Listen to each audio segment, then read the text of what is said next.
We asked storytellers to select a type of story and some words to inspire the stories that they tell.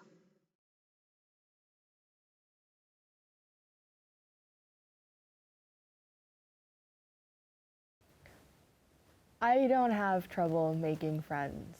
I am an extroverted person who does well when I have a lot of alone time.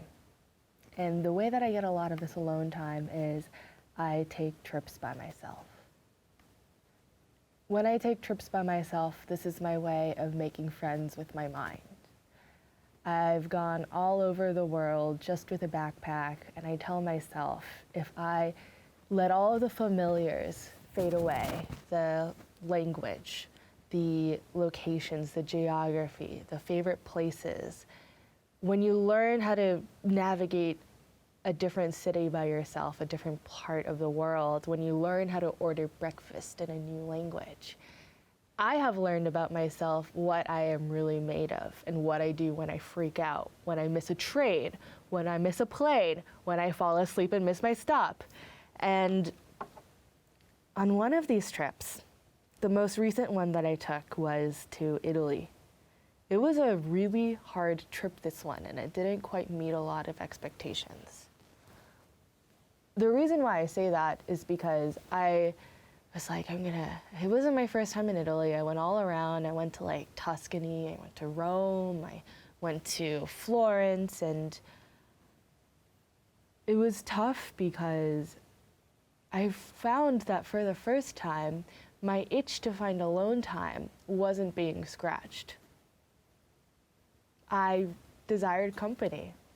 And that sounds like the most obvious thing, really. Like, of course you want company. Who goes on trips by yourself? But actually, I had avoided going on trips with friends for a really long time because I was afraid that friends would get sick of me, or I was afraid that I wouldn't know how to be with someone for a week straight. So rather than bother someone else to go on a trip with me and then bother them while I'm there, I thought, why not go to these places by myself?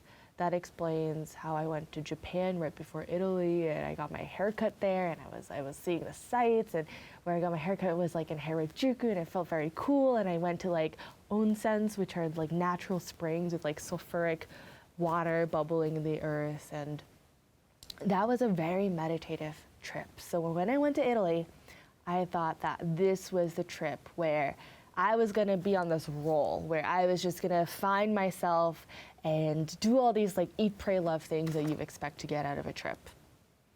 I get there, I'm like, okay, the food is great. It's great to have drinks and talk with locals and see the beautiful museums and the art and hear the Italian language. But it was kind of just like being in New York. I was doing the same exact things. I was hanging out by myself, I was eating food, I was just sitting around in different cafes. And what I realized was that what I'm looking for is not necessarily alone time. I'm not looking for friendship necessarily either. What I was looking for was that inner peace that you look for when you are looking for adventure and serenity. All of that stuff that you look for on this trip was already in here. It was in my heart. It was without the need for all these new experiences. It's a struggle, I would say, to make friends with my mind. I would say the most painful part of it, to be honest, is when things so chaotic are happening inside your head and something gets lost in translation when they get spit out. That's actually the experience that I have right now, that I have so often in my life, where how can I translate what is going on inside my head? I don't know if I'm ever going to make friends with my mind. There are moments of peace and joy along with all the other emotions. But I don't think that's the point, to make friends with my mind. I think the point is to accept that my mind is what it is And I guess that's why I'm here, to capture a document of how my mind is thinking right now and how my mind is feeling. And I may never be able to bridge the gap between what's going on in here and what goes on out there, and how something gets lost in translation, but I'm trying. And I think that I'll get better at this the more that I do it.